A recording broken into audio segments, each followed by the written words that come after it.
नमस्ते भारत। आप सभी आनंदपूर्वक सुखी होकर अपना जीवन व्यतीत कर रहे होंगे। रोज़ की तरह आज फिर हम एक दिन की जानकारी के साथ एक दूसरे के बीच आज जुड़े हैं। आज 7 जून है। 7 जून हमारे लिए क्यों विशेष है, क्यों याद रखने योग्य है, तो आइए इस दिन की छोटी सी यात्रा पर हम निकलते हैं।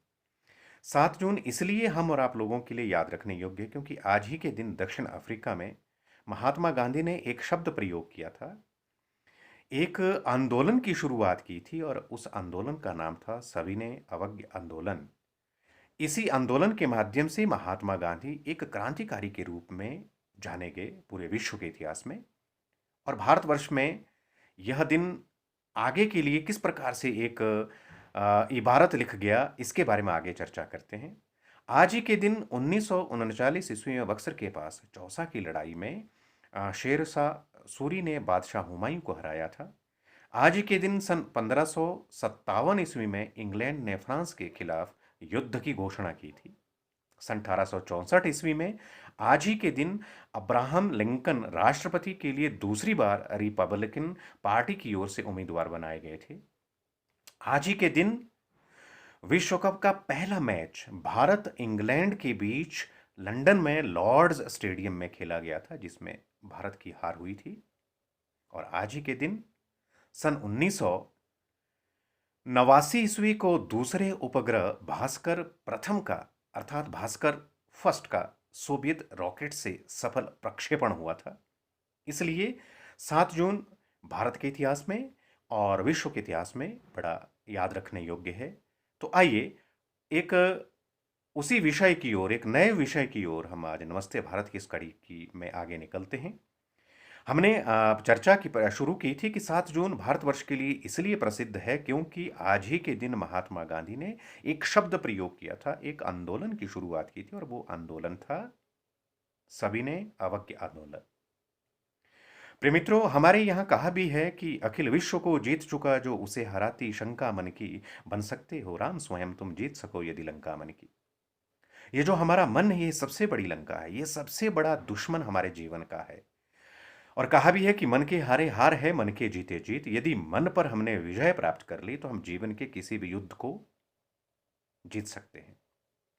और एक दूसरा चिंतन समानांतर रूप से और है विश्व का, और वो है कि from every man according to his capacity and to every man according to his needs. अर्थात प्रत्येक व्यक्ति अपनी सामर्थ्य अनुसार कार्य करे और आवश्यकता अनुसार उसे दिया जाए।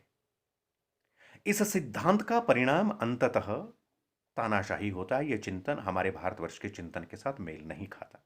इसलिए हमारा भारतवर्ष का चिंतन व्यक्ति से सामूहिकता की ओर बढ़ता है, न कि सामूहिकता से व्यक्ति की ओर।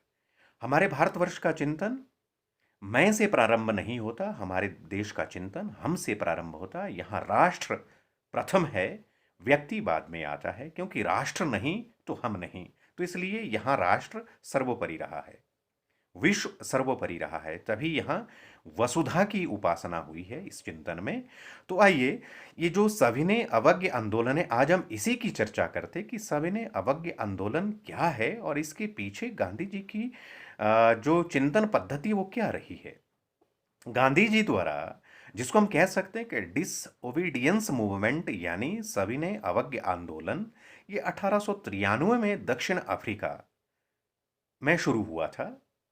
और तब गांधी जी जो है वो नटाल प्रांत में रहते थे और 1 वर्ष के अनुबंध के लिए, वो वकालत के लिए वो दक्षिण अफ्रीका गया था। तो कॉन्ट्रेक्चुअल एक साइन हुआ था जिसमें गांधी जी को 1 वर्ष जो है दक्षिण अफ्रीका रहना था और नटाल प्रांत में वो रह रहे थे। क्या होता है कि गांधी जी फर्स्ट क्लास जो रेलवे की जो यात्रा कर रहे थे, कि उनके पास वैध टिकट भी था। मतलब कि उस क्लास में यात्रा करने का टिकट भी गांधी जी के पास था, किंतु रंग भेद के कारण, किंतु सफेद रंग न होने के कारण अंग्रेजों ने कंपार्टमेंट से गांधी जी को बाहर जाने के लिए कहा और एक इस प्रकार से दुर्व्यवहार किया, तो गांधी जी अड़े रहे। अड़े इसलिए रहे क्योंकि गांधी जी के पास उस कंपार्टमेंट में यात्रा करने का टिकट था और उस टिकट का उन्होंने अदायगी की थी। तो इस प्रकार से गांधी जी अपने उस आधार पर अड़ गए कि जब मुझे इस कंपार्टमेंट की यात्रा करने का टिकट मेरे पास है, इसका मैंने इसकी अदायगी की है, तो मैं इससे बाहर कैसे जा सकता। तो दुर्व्यवहार पूर्वक अंग्रेजों ने उन्हें कहा कि हम जो है आपको बलपूर्वक बाहर भी फेंक सकते हैं। तो वो अड़े रहे, उन्होंने कहा कि यदि आप फेंक सकते तो मुझे स्वीकार है, परंतु अपने आप में इससे बाहर नहीं जाऊंगा। और वो भिड़ गए उनके साथ। उन्होंने कहा चाहे आप फेंक दीजिए, किंतु मैं अपनी यात्रा अपने टिकट के अनुसार ही इसी फर्स्ट क्लास के इसी डिब्बे में करूंगा। कहने का मतलब कि अन्याय के खिलाफ खड़े होने की हिम्मत जो है वही गांधी जी का सविनय अवज्ञ आंदोलन था। यदि समाज में, यदि देश में, यदि विश्व में, यदि किसी भी हिस्से में, किसी भी क्षेत्र में जन भावना के साथ या जन जीवन के साथ अन्याय हो रहा है, तो उस अन्याय के विरुद्ध आवाज उठाना हम सभी लोगों का परम कर्तव्य बनता है। सविनय अवज्ञ आंदोलन के माध्यम से गांधी जी ने यही संदेश पूरे विश्व को दिया और हमारे भारतवर्ष को भी दिया। पर गांधी जी टूटे नहीं। इस प्रकार के दुर्व्यवहार से गांधी जी टूटे नहीं, मजबूत होकर वो आगे आए, मजबूत होकर आगे आए। क्योंकि कहा भी है, कदम चूम लेती है खुद आके मंजिल, यदि मुसाफिर हिम्मत ना हारे। गांधी जी ने हिम्मत नहीं हारी, मजबूत होकर आगे उभरे। उत्पीड़न के विरुद्ध उन्होंने दृढ़ निश्चय किया और यहीं से गांधी जी का एक नया अवतार शुरू हुआ। और 1906 ईस्वी में 1906 ईस्वी में ट्रांसवाल सरकार ने, मतलब कि इस प्रकार से उन्होंने आगे तक इस आंदोलन को चलाया और ट्रांसवाल सरकार ने भारतीय अधिकारों पर जो प्रतिबंध लगाया था उसके लिए 7 साल तक गांधी जी का आंदोलन लगातार रहा। और अफ्रीकी सरकार जो है वो झुकने पर बाध्य हुई और एक मेज पर लाने पर बाध्य हुई, जिसके कारण क्या हुआ कि जिस प्रकार से रंगभेद के विरुद्ध जो जीवन पद्धति दक्षिण अफ्रीका में चल रही थी उसमें सफलता प्राप्त हुई गांधी जी को मजबूत इरादे से। इसलिए कहा भी है कि जब तक मजबूत इरादा जीवन में नहीं होगा, जब तक अंतस में हमारे पास मजबूत इरादा या दृढ़ निश्चय नहीं होता, तब तक हम किसी भी काम को सफलता के उस शिखर तक नहीं पहुंचा सकते जहां तक हमें पहुंचना चाहिए था। क्योंकि हमारे भारतवर्ष का इतिहास रहा है, क्योंकि जब तक हम अंदर से, जिसको हम कहते हैं कि हमें अंदर से पहले मजबूत होना है, और अंदर से तभी हम मजबूत होंगे जब हमारा मन सुदृढ़ होगा, हमारा मन जो है उस शिखर को पाने के लिए लालायित होगा। और मन के साथ जब बुद्धि का सम्मेल होता है और बुद्धि के साथ जब हमारा शरीर सबल होता है, प्रबल होता है, तभी हम किसी भी युद्ध को विजय में परिवर्तित करने में सफल होते हैं। तो गांधी जी का सविनय अवज्ञ आंदोलन हमारे देश के इतिहास में और विश्व के इतिहास में यही शिक्षा देता है कि जब तक व्यक्ति के जीवन में दृढ़ निश्चय ना हो, जब तक व्यक्ति में मजबूत इरादे ना हो, जब तक व्यक्ति में अपराध के विरुद्ध आवाज उठाने का जज्बा न हो, तब तक समाज, राष्ट्र और विश्व प्रगति नहीं कर सकता। विश्व में समभाव नहीं आ सकता।